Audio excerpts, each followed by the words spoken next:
And then she is the queen of TV thrillers. It's official, yes. She's one of our favourite actors, known for starring in hit shows like Line of Duty and This Is England. Still love that haircut from This Is England. So good. Vicky McClure is back on our TV screens this Sunday for the explosive third series of Trigger Points.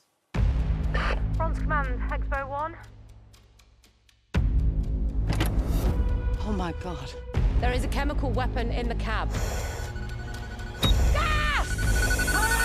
We are dealing with a serial killer. The devices are designed to kill, but first he wants to suffocate them. Everyone is going to find out the truth. I've got a team out there dealing with these devices. Stop pushing me out. Lana! What? Talk to me, mate.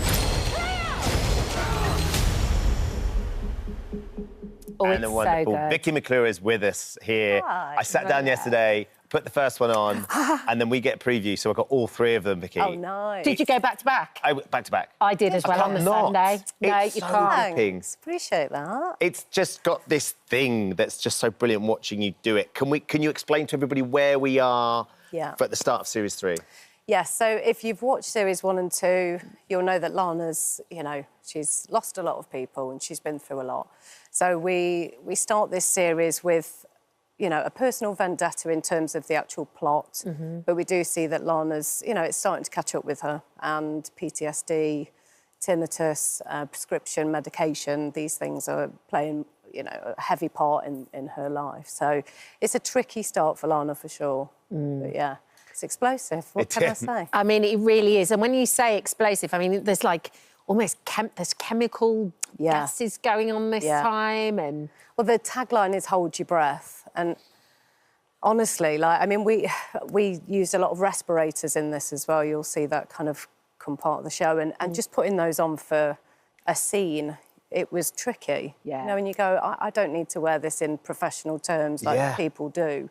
But I get that it must be it's quite a suffocating thing to make, and so it certainly feels like that when you watch it. It does. It absolutely, and it translates through the screen. Yeah. You get the sense of what it's like, but also you and your fellow castmates get a sense of actually what it must be like to be doing this job.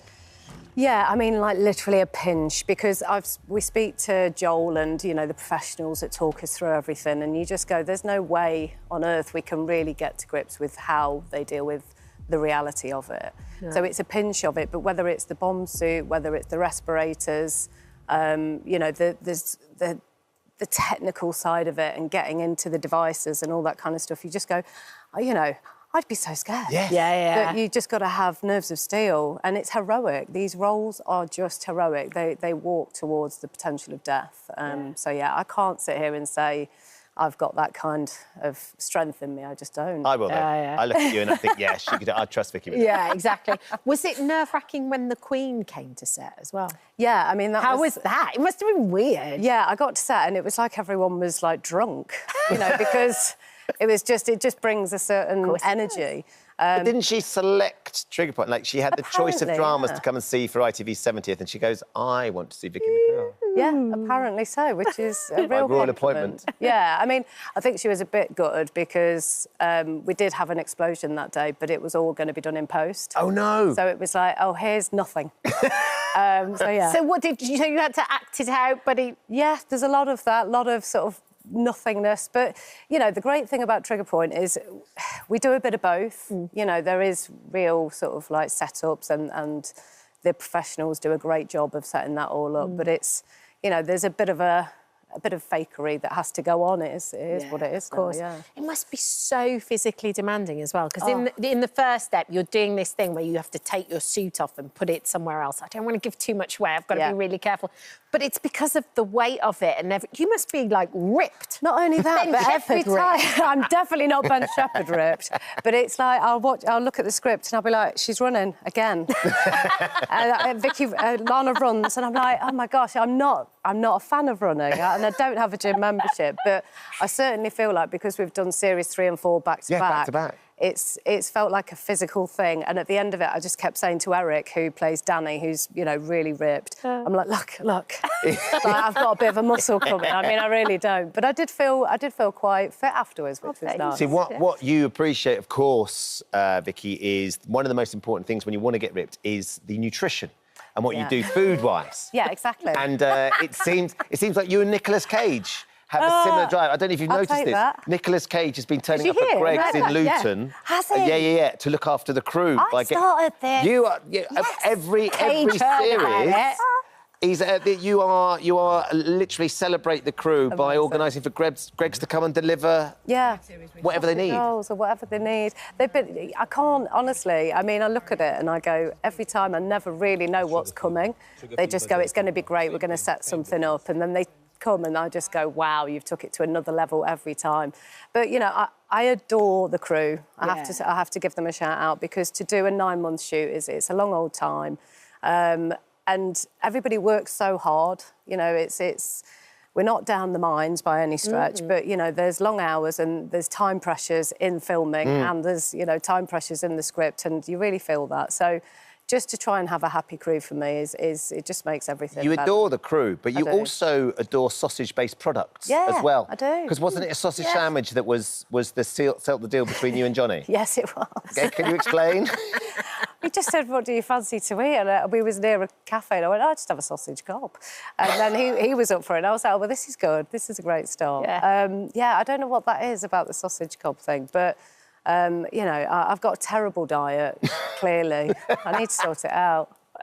Hilarious. I just had a sausage cob here. Did you really? Have you really? See, that happens. What is it with you and pork-based products? I don't know. I shouldn't be eating that much pork, should I? Do you ever like a pork pie or anything? Oh, yeah, I love a pork pie. You have a bit of that well, too? Pork Farms, Nottingham, famously. That's what it is.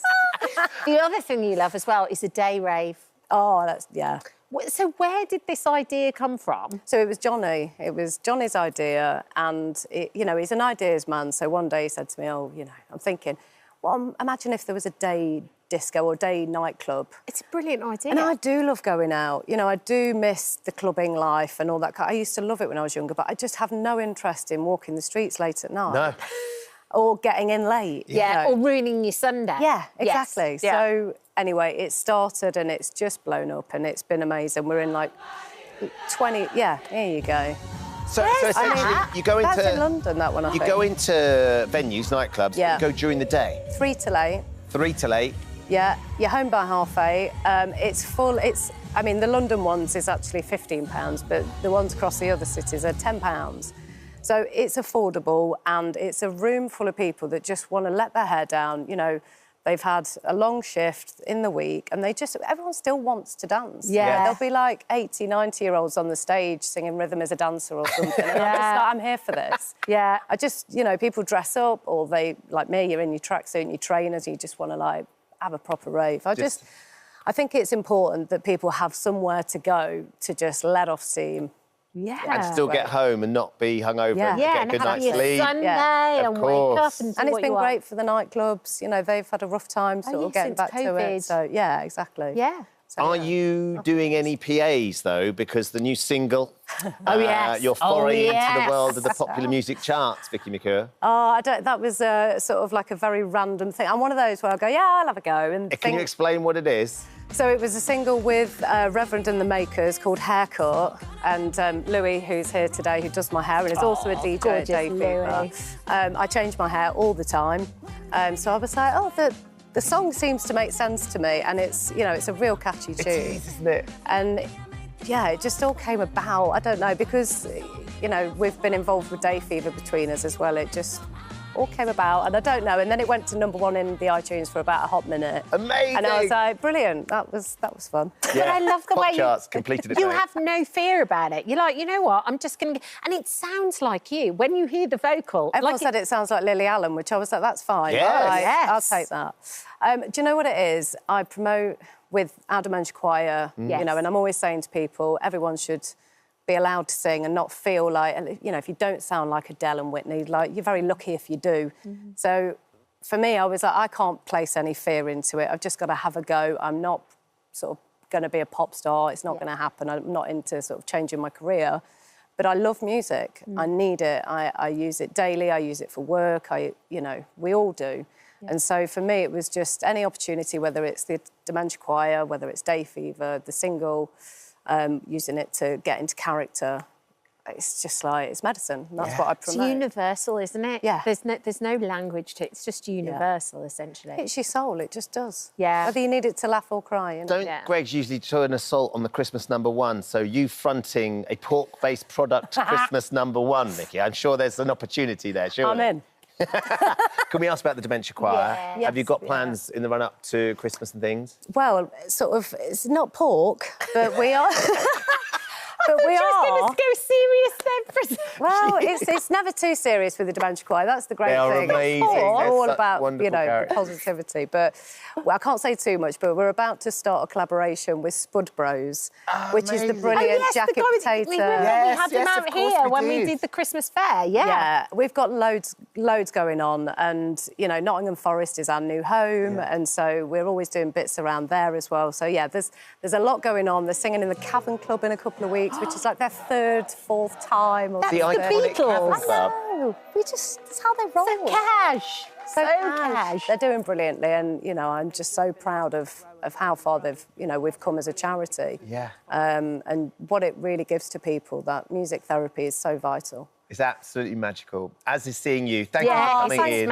It's always so much fun. Trigger Point returns on ITV1 STV on the 26th of October, and the series is streaming on ITVX and STV Player. Honestly, so lovely to see you. Thanks for coming in. Thank you for visiting our This Morning YouTube channel. We upload new content every day, so go ahead and hit that subscribe button so you don't miss out, and we'll see you in the morning.